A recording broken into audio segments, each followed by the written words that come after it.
ফারুক ভাই, কি অবস্থা? কি করেন? ভাই, মোবাইল দেখতেছি আর একটা কথা ভাবতাছি। সৌদি আরব প্রবাসীর কষ্টের কথা ভাবতাছি। আজকে আমি গেছিলাম বাজারে, গেছিলাম মাংস কেনার জন্য। সেই দোকানদারে একটা কথা বললো, পুরো কথাটা কলিজায় এসে লাগছে। শুনবার কি কথা কইছে? শুনেন। আজকে ভাই বেতন পাইছি আমি, আজকে স্যালারি পাইছি।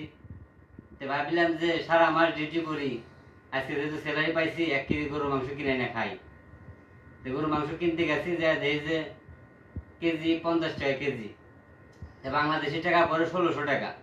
তো ভাবলাম গরু মাংস না কিনে টাকা বাড়িতে পাঠাই দিই, কারণ টাকা তো বাড়িতে প্রয়োজন বেশি, আমার তো প্রয়োজন নেই।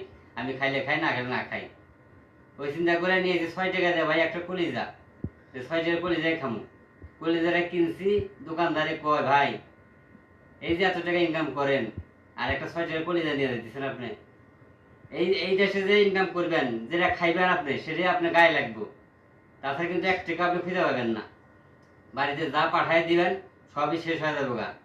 এখনো সময় আছে, খান আর কিছু গোছান, বাড়িতে সব পাঠায়েন না। এখন ভাইরে তো বোঝাতে পারলাম না রে ভাই, প্রবাসী করতে কষ্ট, সবারই যে কিস্তি নিতে থাকে। সকাল হলেই এক একজনের 20,000, 50,000, 30,000 কিস্তি থাকে। আজকে যে বেতন পাইছি, সেই বেতন দিতে হইব না, আরো লাগে। ভাবতেছি কবিরকে ফোন দিব, দিয়ে আরো 500 রিয়াল নেওয়া লাগবো। তাহলে আমি গরু মাংস খামু কেমনে ভাই কোন? আরে,